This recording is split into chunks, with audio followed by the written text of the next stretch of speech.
When my husband was laid off in 2009, we were suddenly a no-income family with 3 kids, 2 dogs, and no severance package. Because the company he was working for at the time had declared bankruptcy, they didn't have to provide severances to the waves of employees that they laid off. Hello, my name is Janine Martin. I'm a financial coach, and my family's 10-month journey through unemployment taught me so much about taking control of my finances.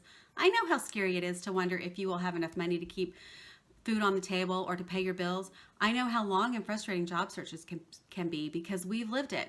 So whether you're happily employed, looking to make a career change, or looking for work, now is the perfect time to take control and dominate your budget. There are 6 secrets to dominating your budget, and I want to share them with you today.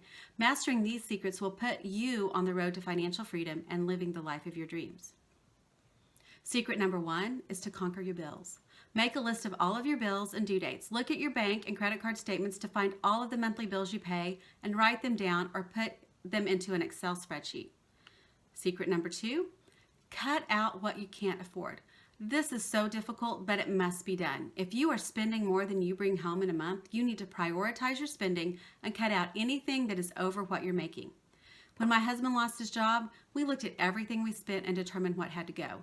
Eating out was the first, and it was the easiest decision to make. The hardest cut we had to make was soccer.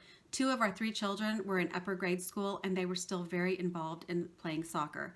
My husband and I agonized over this decision, but we knew it had to be done. We sat them down and explained that while Dad didn't have a job, we had to cut back on our spending, and that soccer wasn't as important as keeping the house and buying food. They took it much better than we thought that they might. So take a hard look at your spending and make those cuts. Secret 3, create a spending plan.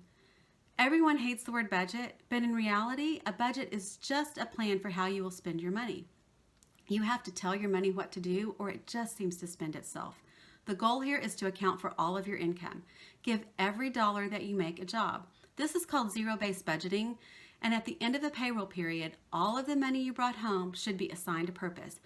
Pay a bill or save it for a specific use. Those are the 2 purposes that you would have. Now, we all have limited amount of income, so of course, we are limited to what we can purchase with that income. So prioritize what's important in your spending plan. If you haven't been to the gym in months, do you need to keep that subscription? Maybe you go to the gym weekly and it's an important part of your routine, but it's a stretch to make the payment. Consider a cut in another area that isn't as important to you. You make the call.